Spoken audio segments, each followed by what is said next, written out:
Moro na cidade de Salto e trabalho no app às sextas, sábados e domingos à noite, mais como uma distração. Nesses dias há bastante movimento devido às festas e clubes. Isso aconteceu em um sábado. Eu estava trabalhando normalmente, como sempre fazendo corridas pela cidade. Por volta de 1h30 da manhã começou a chover muito forte. Perto das 2h50, aceitei uma corrida para buscar uma garota em uma festa e levá-la ao destino dela, que ficava em outro município bem afastado da minha cidade. Durante o trajeto, ao atravessar uma ponte na rodovia principal, a garota comentou que naquela ponte havia uma lembrança, uma pequena cruz em memória de uma mulher que morreu ali perto do rio. Ela disse que não sabia exatamente como a mulher havia falecido, mas que diziam que foi de maneira trágica. Também mencionou que, altas horas da noite, algumas pessoas afirmavam ter visto a mulher de pé ao lado da cruz, olhando para o rio. Ao ouvir isso, fiquei um pouco cético quanto à veracidade da história, já que aquela ponte estava sempre iluminada e, mesmo de madrugada, ainda havia algum movimento de veículos. Ainda assim, não ignorei totalmente o que ela disse, lembrando-me da minha experiência anterior na estrada. Com isso, apenas mudei de assunto. Por volta das 13h20 da manhã, deixei a garota em seu destino e decidi voltar para casa, pois estava começando a sentir sono. No caminho de volta, precisei passar novamente pela ponte, e ao fazê-lo, juro que vi a figura branca de uma pessoa em pé, exatamente no lugar que a garota havia mencionado. Devido à chuva intensa, não consegui ver claramente, ainda mais pela velocidade em que eu estava.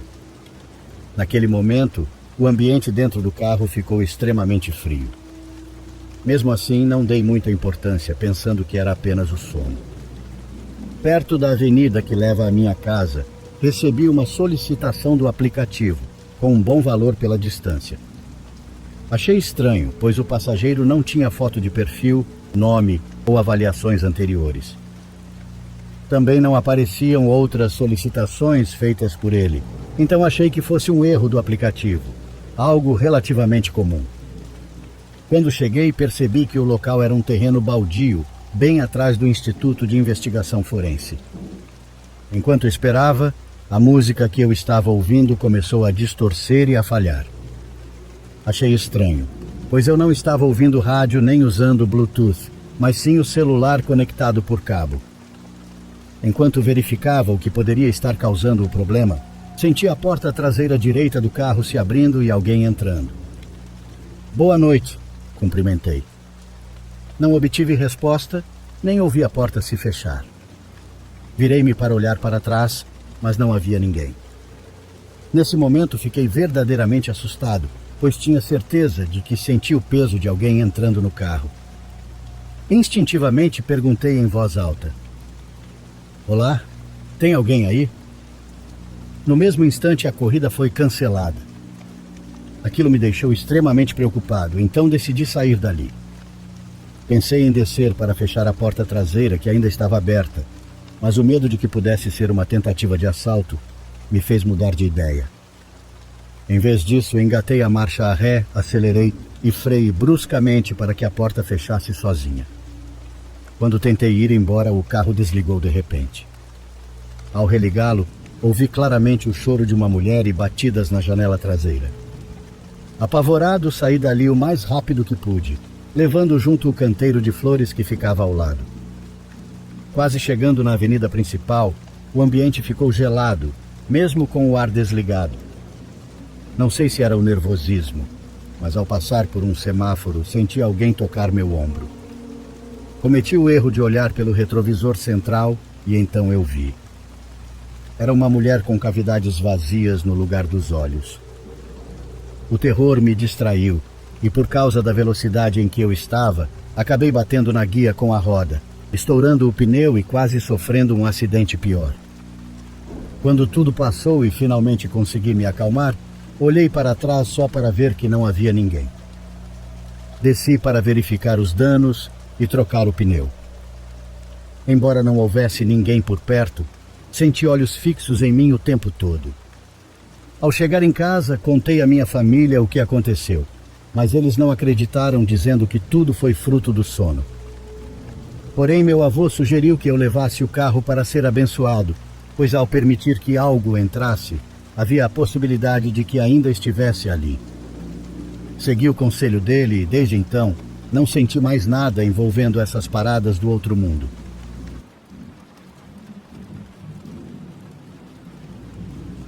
Meu nome é Jorge e já tenho meus bons anos de vida. A vida me levou por diferentes caminhos, mas há coisas que a gente nunca esquece. Existem memórias que, mesmo após décadas, permanecem tão frescas como se tivessem acontecido ontem, e essa é uma delas. Quando eu era jovem, trabalhei em um posto de gasolina próximo a Rafard. Era um daqueles que ficam no meio do nada, onde raramente há movimento durante o dia. Era um trabalho tranquilo no geral, embora o turno noturno tivesse seu lado difícil, não pelo volume de trabalho, mas pela solidão e pela sensação de que o tempo passava de forma diferente quando o mundo dormia. Lembro que certa vez eu estava no turno da tarde e quando cheguei, meu colega da noite anterior estava pálido, como se tivesse visto o diabo. No começo, ele não quis me contar nada, mas depois de um tempo, enquanto tomávamos café no intervalo, ele me disse que tinha ocorrido um acidente perto do posto de gasolina. Era um caminhoneiro e, segundo diziam, tinha mais de 30 anos percorrendo as estradas do país. Naquela madrugada, algo aconteceu com seu caminhão. Talvez ele tenha adormecido, ou talvez os freios tenham falhado. A verdade é que nunca soubemos com certeza. O que se sabia era que ele perdeu o controle e bateu contra um muro de contenção a poucos metros do posto de gasolina. Meu colega ouviu o estrondo e, quando saiu para ver o que tinha acontecido, encontrou a cena do acidente. O caminhão estava destruído, com a frente completamente esmagada contra o muro. Ao se aproximar, viu que o motorista tinha sido arremessado para fora do veículo e jazia no asfalto, a alguns metros dos destroços do caminhão. Ele disse que foi horrível, pois o corpo do homem estava irreconhecível. O pior é que ele não morreu imediatamente. Segundo os paramédicos que chegaram depois, o caminhoneiro ainda tinha sinais vitais quando foi encontrado, mas seu corpo não resistiu e ele faleceu minutos depois. O curioso foi que, a partir daquela noite, algo começou a acontecer no posto de gasolina. No início, meu colega dizia que, por volta da mesma hora do acidente, sentia que algo o observava do lado de fora, como se alguém estivesse andando por ali olhando para ele. Porém, quando saía para conferir, não havia ninguém. Não vou mentir, no começo achei que era coisa da cabeça dele, um efeito do impacto de ter visto aquela cena terrível. Mas alguns dias depois, outro funcionário contou a mesma coisa, que por volta das 2 da madrugada via uma figura se movendo pela estrada, sempre na mesma direção. Não demorou muito para que eu também tivesse minha vez de ver. Uma noite, eu estava terminando de organizar o estoque de água quando senti uma necessidade inexplicável de olhar para a estrada. Não havia barulho nem nada que chamasse minha atenção. Simplesmente algo dentro de mim me fez virar. Quando me virei, vi um homem caminhando lentamente pelo acostamento. Não era um morador de rua nem um bêbado. O jeito como ele se movia era estranho, com passos pesados e arrastando os pés. Suas roupas estavam rasgadas e sujas, e embora eu não conseguisse ver seu rosto com clareza, sentia que ele estava completamente desorientado. Ali eu já sabia o que estava vendo. Era o caminhoneiro. Não sei porquê, mas meu instinto me dizia para não sair e não fazer nenhum movimento brusco. Com isso em mente, apenas fiquei observando, sentindo o suor frio escorrer pela minha testa enquanto ele continuava seu caminho. Não tive coragem de contar imediatamente, mas quando finalmente falei, meus colegas já tinham visto também. E assim continuou. Todas as noites, na mesma hora, lá estava ele caminhando pela estrada com a mesma expressão perdida. Nunca olhava para nós e nunca emitia nenhum som, apenas caminhava, como se estivesse preso em um ciclo infinito, repetindo o mesmo trajeto noite após noite. Durante um mês, a rotina foi a mesma. Não importava quem estivesse no turno, Todos sabíamos o que acontecia. Sem exceção, trancávamos a porta e esperávamos o tempo passar, até que eventualmente sua figura se dissolvesse na escuridão. Mas então, uma noite, algo muito estranho para mim aconteceu. Alguns familiares do caminhoneiro chegaram ao posto de gasolina por volta das 11 da noite. Eles perguntaram exatamente onde o corpo dele havia caído e, quando indicamos o local, caminharam até lá. Eles levaram flores, uma cruz e várias velas. Eles ficaram em silêncio ali por um tempo, deixando suas coisas na beira da estrada. Não sei quanto tempo permaneceram, mas quando foram embora, a sensação esquisita que havia grudado no lugar parecia ter desaparecido. E o mais estranho de tudo, a partir daquela noite, nunca mais vimos o caminhoneiro. Não sei se seu espírito realmente estava preso naquele lugar ou se era apenas nossa imaginação tentando dar sentido à tragédia. O que sei é que esse acontecido de uma hora para outra teve um fim.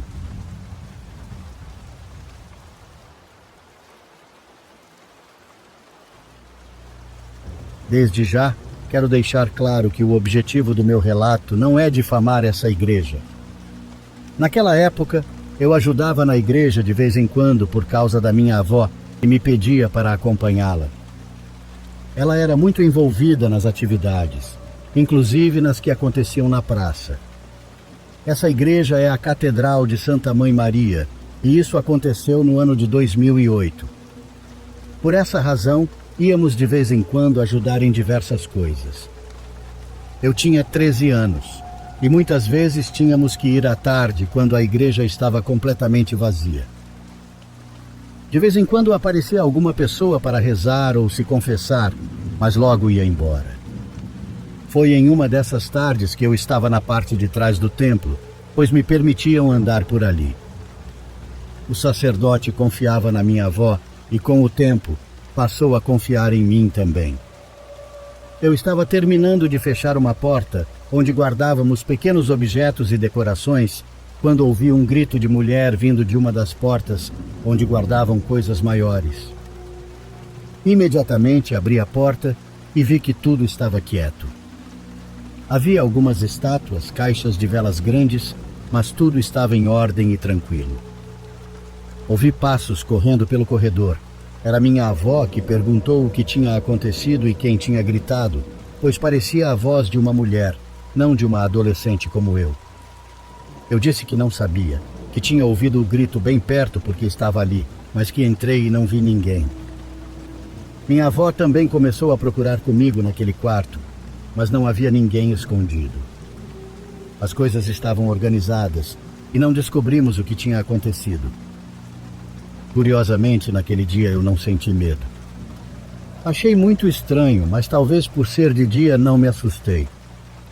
O sacerdote não estava lá, pois minha avó disse que ele tinha saído. Mais tarde ele voltou e minha avó contou o que aconteceu, mas ele não soube dizer nada. Uma semana se passou e uma tarde minha avó veio me visitar em casa. Durante a conversa, ela perguntou se eu me lembrava do que tinha acontecido, do grito que nunca soubemos de onde veio. Eu disse que sim, e então ela começou a me contar. Fui à igreja e conversei com o padre. Não diga a ele que te contei, porque naquele dia ele preferiu não dizer nada com a gente lá, mas ele me disse que já fazia alguns dias que estavam tentando assustá-lo. Segundo minha avó, o padre contou que quando passava pelo quarto, algo o puxava para dentro das roupas guardadas, mas quando ele olhava, não havia ninguém. Além disso, ele também já tinha ouvido uma mulher chorando dentro daquele quarto. Um dia, ao escutar o choro, correu para abrir a porta e só quando acendeu a luz tudo ficou em silêncio. Porém, assim que apagou a luz e fechou a porta, o choro voltou. Com medo, ele começou a rezar pela alma daquela mulher, sem entender o que ela fazia ali ou de onde tinha vindo. Depois disso, minha avó e eu nos lembramos que também tínhamos escutado o grito. Agora sim, fiquei com medo. Pedi para minha avó não me deixar sozinha no dia seguinte, pois apesar do medo, eu gostava muito de ir à igreja e não queria deixar de frequentá-la. No entanto, não queria ficar sozinha, principalmente naquela parte de trás. Ela me garantiu que não me deixaria sozinha e que o sacerdote tomaria providências para que aquilo não acontecesse mais. No dia seguinte, quando minha avó foi me buscar, pediu que eu terminasse de arrumar um pequeno jardim ao lado da igreja, porque precisava falar com o padre sobre algo que ele não queria que mais ninguém ouvisse. Minha avó sempre me dizia a verdade. Todavia, eu sempre fui uma menina muito curiosa e xereta. Corri até o jardim e subi num tubo contra incêndio, porque sabia que por ali poderia escutar a conversa. Havia uma entrada e uma janela na parte de cima. Não conseguia ouvir bem, pois pareciam estar um pouco longe. Então fui verificar se a porta estava aberta. Estava. Então abri com cuidado e andei um pouco até me aproximar da porta onde estavam conversando. Ouvi o sacerdote dizer à minha avó: "A senhora se lembra que há umas 2 semanas o senhor Marcos nos trouxe uma cruz, aquela que pedimos para ele mandar fazer?" "Sim, lembro. Mas por que pergunta isso, padre?" "Olha, é que hoje de manhã, quando abri a igreja, escutei de novo aquela mulher. Fiz o sinal da cruz e caminhei até o quartinho. Quando entrei, a senhora não vai acreditar." "O que aconteceu, padre?" perguntou minha avó do jeitinho assustado dela. A cruz, aquela que o senhor Marcos trouxe, estava parada no meio do quarto, sem ninguém segurá-la. Minha avó ficou espantada. "Sério, padre?" "Estou dizendo a verdade. Eu mesmo vi a cruz de pé sozinha e depois cair bem na minha frente, como se alguém tivesse a soltado. Peguei meu rosário e comecei a rezar ali mesmo. Assim que terminei a primeira oração, ela caiu de repente. Então peguei a cruz e levei para os fundos. Quero ver se os lixeiros passam mais tarde para levá-la, para não esquecermos de pedir. Não quero colocá-la para fora, pois o senhor Marcos pode ver e ficar ofendido. Mas tenho certeza que é essa cruz." Ao ouvir isso, saí correndo quando percebi que a conversa estava chegando ao fim. Agora sim, fiquei realmente assustada, pois sabia exatamente qual cruz era aquela. O padre me mostrou quando ela chegou. Era uma cruz feita de madeira escura, com cerca de 1 metro de altura. Eles planejavam colocar uma imagem de Jesus Cristo nela. Depois daquele dia, minha avó me contou tudo o que ouvi naquela tarde, e eu confessei a ela que tinha escutado a conversa. Nunca mais vimos aquela cruz, e se os lixeiros realmente a levaram, não sei dizer.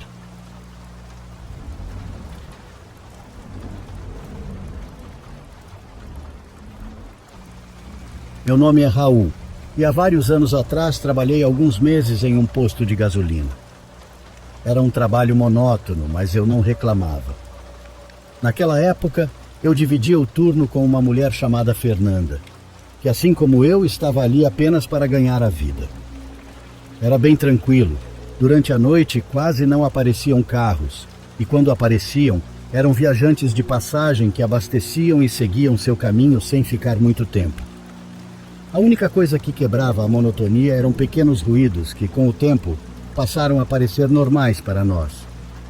Geralmente eram batidas nos refrigeradores, objetos caindo sem motivo aparente e pessoas que nunca conseguíamos localizar chamando por nossos nomes. No começo não demos muita importância. A questão dos barulhos pensamos que eram ratos, um problema comum em qualquer loja. Mas conforme os dias passavam, os sons se tornavam mais específicos e nítidos. Às vezes pareciam passos no depósito, outras vezes eram murmúrios bem na parte de trás da loja, onde não havia ninguém.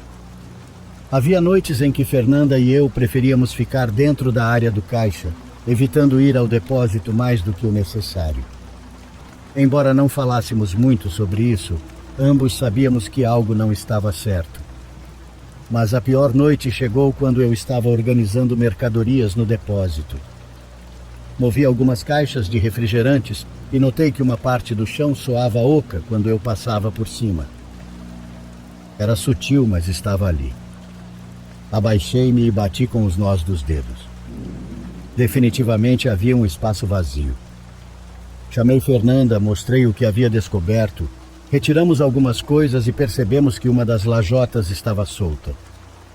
Com um pouco de esforço, consegui levantá-la. Apontei a lanterna e no mesmo instante vi restos de ossos. Levei alguns segundos para entender o que estava vendo. A princípio, minha mente tentou me convencer de que eram ossos de algum animal, mas quando iluminei melhor, a verdade é que eram humanos. Fernanda se afastou imediatamente e nervosa disse que devíamos fechar tudo e ir embora. Eu não conseguia desviar o olhar. Havia algo na forma como aqueles ossos estavam dispostos, como se não tivessem sido enterrados às pressas, mas sim colocados ali de maneira intencional. Por um momento, por algum motivo, senti uma falta de ar tremenda. Fernanda insistiu que eu fechasse a lajota e esquecêssemos aquilo. Podem me julgar, mas foi exatamente o que fizemos naquele instante. O motivo é que por aqui os donos de postos não são boa gente, se é que me entendem. Depois daquela noite, os ruídos aumentaram. Já não eram apenas batidas, mas sim arrastos, sussurros longos e entrecortados. Uma noite, enquanto Fernanda organizava produtos nos refrigeradores, ouvi seu grito. Corri para ver o que tinha acontecido e a encontrei pálida, com o olhar perdido. Ela apontou para o vidro de um dos refrigeradores. Alguém estava me olhando lá dentro, murmurou. Eu não vi nada, mas sabia que ela não estava mentindo. Depois daquela noite, decidimos pedir demissão. Fomos embora sem dizer nada e sem denunciar nada. Não sabíamos se nosso chefe estava envolvido. E em um lugar como aquele, se meter em problemas podia sair caro. Anos depois, descobri o que realmente havia acontecido. O dono do posto de gasolina acabou encontrando os ossos e chamou a polícia. Após uma investigação, determinaram que pertenciam a 2 pessoas assassinadas décadas atrás. O mais perturbador foi que o responsável não era um desconhecido, mas sim um antigo funcionário do próprio posto de gasolina. Alguém que ocupou nosso cargo muito antes de chegarmos. Mas o pior veio depois. No relatório policial estava detalhado que esse homem costumava se esconder no depósito, espreitando suas vítimas antes de matá-las. E o mais inquietante era o seu padrão. Primeiro fazia com que ouvissem sussurros e pequenas batidas, como se divertisse em gerar paranoia antes de atacar. Fernanda e eu sempre pensamos que aqueles sons eram algo inexplicável, algo paranormal.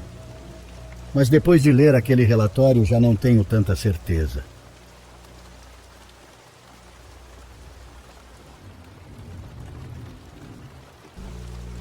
Isso foi bem no começo de janeiro, logo após todas as festas de fim de ano. Por aqui faz um frio insano nessa época do ano. Naquela noite eu estava trabalhando em um turno mais tarde. Não era um turno completo da madrugada, mas acho que eu estava escalado até as 3 da manhã. Estava nevando um pouco, o vento estava forte e a temperatura próxima de 12 graus negativos. Mesmo ficar do lado de fora por alguns minutos era doloroso, e por isso apenas alguns clientes passaram pelo posto naquela noite. Por volta da meia-noite, um homem entrou na loja. Ele me assustou um pouco, porque eu não ouvi nenhum carro chegando.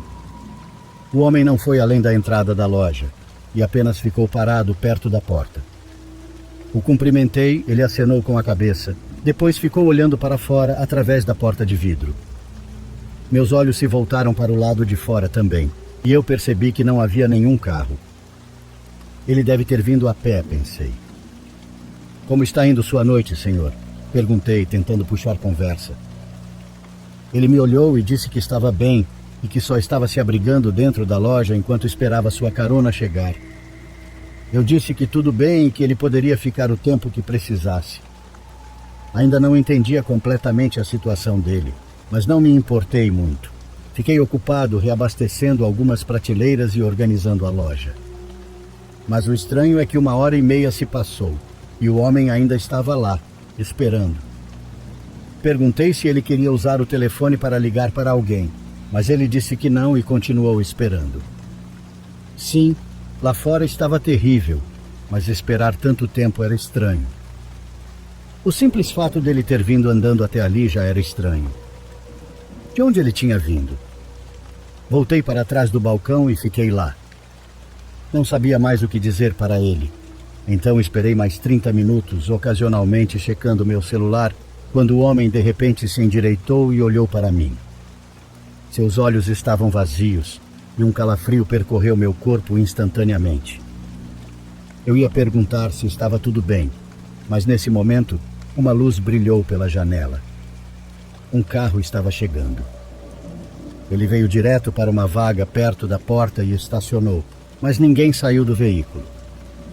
Olhei de volta para o homem e ele ainda estava me encarando. Então abriu a porta e saiu para a neve, indo em direção ao carro. O motorista abaixou o vidro e, em vez do homem entrar, os dois começaram a conversar. Algo no meu instinto dizia que aquilo estava errado. Parecia que eles estavam planejando alguma coisa e eu não ia correr o risco. Saí de trás do balcão, corri até a porta e a tranquei. O homem imediatamente virou os olhos para mim. Ele correu até a porta, tentando abri-la com raiva. O motorista do carro também saiu e fez o mesmo, dando vários socos na porta. Eles estavam furiosos, e nisso corri de volta para o balcão e liguei para a polícia, torcendo para que eles não tivessem nada para arrombá-la. Felizmente, quando perceberam que eu estava ao telefone, entraram no carro e foram embora. Obviamente, eles estavam planejando alguma coisa. O que era, eu nunca soube, pois eles nunca foram encontrados.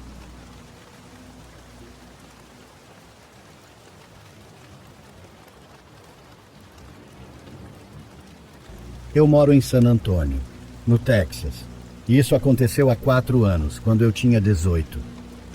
Era o último ano do ensino médio, mas foi quando o Covid começou a se espalhar e tudo começou a fechar, inclusive minha escola. Mesmo que todos devessem ficar em casa e cumprir a quarentena, meu grupo de amigos e eu saíamos mais do que nunca. Não havia muito o que fazer, já que todos os comércios não essenciais estavam fechados. Mas uma coisa sobre mim é que eu adoro explorar áreas urbanas e lugares assombrados. Não sou do tipo que se assusta facilmente. Já tive algumas experiências com moradores de rua, com cultos, e até já tive uma arma apontada para mim, mas nada se comparou ao quão estranho e assustador foi o que encontrei nesta ocasião. Naquela época eu estava começando a conversar com uma garota com quem eu estudava, chamada Larissa. Se não fosse por ela confirmar minha versão do que aconteceu naquela noite, tenho certeza de que nenhum dos meus amigos acreditaria em mim. Estávamos saindo há pouco tempo, mas consegui convencê-la a explorar um parque natural em uma área arborizada às 3 da manhã, aqui em San Antônio. O parque se chama Schnabel. Durante o dia ele é relativamente bonito, seguro e muito agradável, mas à noite pode ser um lugar perigoso, e a polícia geralmente patrulha as entradas para manter as pessoas afastadas. Em 2016, uma mulher de 24 anos chamada Lauren Bump foi brutalmente assassinada e esfaqueada mais de 20 vezes lá. E em 2021, um garoto foi baleado 5 vezes enquanto explorava a floresta. Enfim, Larissa e eu chegamos ao parque por volta das 3 da manhã. Estava muito assustador, pois as árvores bloqueavam bem a luz da lua. Eu não gosto de usar lanterna, pois meus olhos não conseguem se ajustar ao escuro e você só vê o que está iluminado. Além disso, não queria que alguém visse a luz de longe, então preferia mantê-la apagada enquanto explorávamos. Caminhamos por cerca de 20 minutos pela trilha principal. Não planejava ficar ali por muito tempo, pois estava bem assustador e estranhamente silencioso naquela noite. Eu conhecia uma trilha alternativa que saía da estrada e levava de volta ao local onde minha caminhonete estava estacionada. Disse a ela que podíamos pegar essa trilha, basicamente fazendo um círculo completo, em vez de voltar pelo mesmo caminho. Ela concordou e assim começamos a caminhar pela trilha alternativa. Estávamos caminhando a apenas uns 3 minutos pela trilha alternativa, quando do nada começamos a ouvir o som de uma flauta. Larissa e eu paramos imediatamente e nos olhamos, apenas escutando. Quem quer que estivesse tocando fazia isso com precisão, e parecia tocar uma espécie de música. Era assustador pra caramba. Como eu disse antes, não me assusto facilmente, mas depois de uns 15 segundos ouvindo aquela flauta, Larissa começou a tremer de medo e a beirar o choro. Eu estava apenas ouvindo, mas quando Lari começou a rezar, pedindo a Deus para salvá-la, percebi a gravidade da situação. Para ser claro, era muito difícil determinar de onde vinha o som da flauta. Parecia vir da trilha principal, que era paralela onde estávamos, com uns 50 metros de floresta entre nós. Mas o som estava ficando mais alto e mais próximo, a ponto de parecer que estava bem em cima de nós. Larissa estava tão assustada que não conseguia se concentrar, então eu sabia que precisava ter coragem e tirá-la dali. Isso vai soar meio brega, mas eu disse a ela: "Não se preocupe, não vou deixar nada acontecer com você." E sugeri que corrêssemos pela trilha para fugir. Começamos a correr. Acho que a flauta parou de tocar, mas foi difícil perceber, pois eu estava mais focado em sair dali o mais rápido possível. Corríamos a uns 30 metros quando, do nada, ouvimos o farfalhar das folhas e o estalar de galhos, e algo grande cruzou a trilha bem na nossa frente. Poderia muito bem ser um cervo ou algum tipo de animal grande, mas foi estranho porque não consegui ver uma silhueta ou qualquer forma na nossa frente. Outra coisa estranha é que não ouvi nada se aproximando nem fugindo. Só ouvi o som quando a coisa passou bem na nossa frente. Assim que sentimos e ouvimos algo cruzando a trilha, obviamente demos meia volta e corremos na direção oposta, até chegarmos de volta ao ponto original, onde ouvimos a flauta. E então, como se quem estivesse tocando estivesse esperando nossa volta, a flauta começou a tocar de novo, alta e bem em cima de nós. Dessa vez soava quase como uma música celta. A melodia estava em ritmo, mas ainda era impossível determinar de onde vinha o som. Ele parecia nos cercar. Nesse ponto, meu instinto de luta ou fuga ativou, pois estávamos encurralados. Tínhamos duas opções: ou voltávamos pela trilha alternativa, onde ouvimos aquele barulho assustador, ou voltávamos para a trilha principal, onde estava quem quer que fosse que tocava a flauta. A trilha alternativa era definitivamente mais assustadora, pois era mais escura e cercada por uma floresta densa, e pelo menos a trilha principal era pavimentada. Assim disse a Larissa, que ainda tremia de medo: "Vamos correr pela trilha principal de volta à caminhonete." Corremos de volta. A adrenalina ainda estava a 1000, então cortamos a caminhada de 20 minutos para uns 8 minutos de corrida. Não percebi quando, mas em algum momento durante a corrida o som da flauta parou. No caminho de volta havia um banheiro químico, e eu estava morrendo de medo porque, e se alguém estivesse do outro lado ou escondido dentro dele? Felizmente não vi ninguém, nem sinais de que alguém estivesse por lá. Na verdade, minha caminhonete era o único veículo na área perto da entrada da floresta. Entramos e saí de lá o mais rápido que pude. No dia seguinte, contei a todos os meus amigos sobre o que aconteceu e pesquisei na internet para ver se alguém já tinha passado por algo parecido. Algumas pessoas afirmaram encontrar aparições, cultos, animais fazendo ruídos assustadores, mas uma flauta suave e rítmica.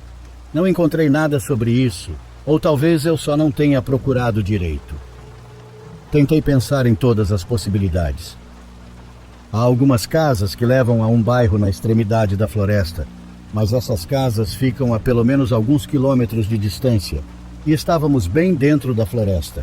Então não há como o som ter vindo de tão longe, porque, sério, a flauta estava muito clara, e eram 3 da manhã.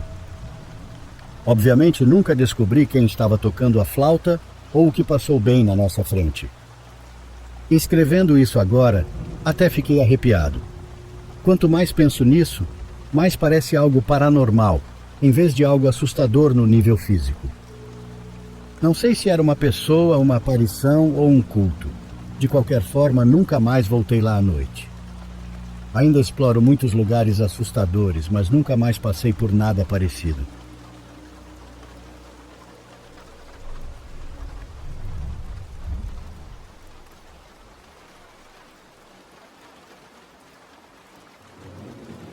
Esta é uma das poucas experiências paranormais que vivi e que finalmente tive coragem de contar. Naquela época eu morava com minha família, composta pelos meus pais, meus 2 irmãos, meu meio-irmão e eu. Meus pais, para nos dar uma vida boa, costumavam trabalhar até muito tarde. Meu pai era segurança, então normalmente não chegava em casa antes das 3 da manhã. Mas naquela noite meus pais decidiram tirar uma folga e sair para dançar, algo que não faziam havia muito tempo. Como eu costumava acordar tarde, conseguia ficar acordada até às 3 da madrugada. Simpsons é meu desenho favorito e justamente naquela noite eu estava assistindo. Nessa época, meus irmãos e eu compartilhávamos o mesmo quarto. Enquanto o mais velho e o mais novo dormiam em um beliche, ou cucheta, como chamamos aqui, eu dormia em uma cama de solteiro que minha avó comprou quando nos mudamos. Não me lembro se foi por sono ou por outro motivo, mas decidi desligar o computador. No exato momento em que eu estava fazendo isso, ouvi passos no telhado de zinco. Vale esclarecer que eu jamais na vida tinha ouvido sons desse tipo, muito menos àquela hora. Lembro-me de ter sentido um frio que percorreu todo o meu corpo. Naquele momento não senti medo, mas agora, ao pensar nisso, meu estômago se revira. Levantei-me na penumbra do quarto e, como o quarto dos meus pais ficava bem em frente, fui pegar um cobertor para me cobrir. Por um momento, os passos no telhado pararam e a ideia de que poderia ser um ladrão desapareceu da minha mente. Mas então, algo mais aconteceu. Quando eu estava prestes a voltar para minha cama com o cobertor na mão, o silêncio do bairro foi rompido por uma risada. Não era uma risada humana, ou pelo menos não parecia. Na minha mente infantil, associei o som ao relincho de um animal. O medo me invadiu, mas tentei me convencer de que era apenas o meu estado sonolento pregando peças em mim. No entanto, bem antes de sair do quarto, algo chamou minha atenção em um canto. Algo volumoso, curvado, estava imóvel ali. E então ouvi uma voz. Já vai embora? Isso que estou contando me marcou até hoje. E por mais que eu queira acreditar que foi imaginação, o que aconteceu depois me fez saber que não fui eu quem criou tudo isso. Não tive coragem de olhar para o que quer que estivesse falando comigo, porque tudo dentro de mim gritava para eu correr. E eu corri. Saí em direção à sala de estar com tanta pressa e desespero que entre a escuridão e a adrenalina esbarrei em móveis e objetos, acordando todos na casa. Meu meio-irmão José, que dormia em um colchão no chão, tentou me acalmar e perguntar o que tinha acontecido. Meus outros 2 irmãos, ainda sonolentos, mal entendiam o que estava acontecendo. Depois de explicar rapidamente que sentia que havia alguém na casa, José verificou cada canto e me chamou para ir com ele. Não havia nada, mas isso não me tranquilizou nem um pouco. Por fim, me rendi e deixei que me levassem de volta para a cama, tentando dormir. José acendeu uma vela e a deixou na mesinha de cabeceira para que eu me sentisse mais segura. Ele desejou-me boa noite e foi dormir. Meus irmãos e eu tínhamos um costume. Quando um de nós sentia medo, fazíamos caretas engraçadas e ríamos para nos acalmar. Alessandro, o mais novo, estava brincando comigo, enquanto nosso irmão mais velho, Elias, dormia na parte de cima do beliche. As risadinhas nos ajudavam a esquecer o que tinha acontecido, até que Alessandro ficou em silêncio e perguntou: Elias, você está acordado? Sua voz estava cheia de medo. Estávamos rindo quando de repente ouvimos outra risada. Não era nossa. Era uma risada mais grave, mais rouca e mais profunda. Alessandro me olhou e eu neguei lentamente enquanto observava a parte de cima do beliche. Elias dormia profundamente. Ficamos em silêncio, sem coragem para falar e sem querer nos assustar ainda mais.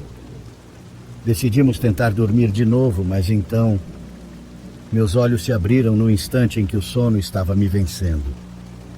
Sentei-me devagar e esfreguei os olhos, tentando me acostumar com a escuridão. Os ruídos não paravam, mas tentei me convencer de que era um pesadelo, que pela manhã eu riria do que tinha imaginado. Mas não era um sonho, era completamente real. Sem saber por que, um pensamento surgiu na minha mente, algo que naquele instante me pareceu lógico.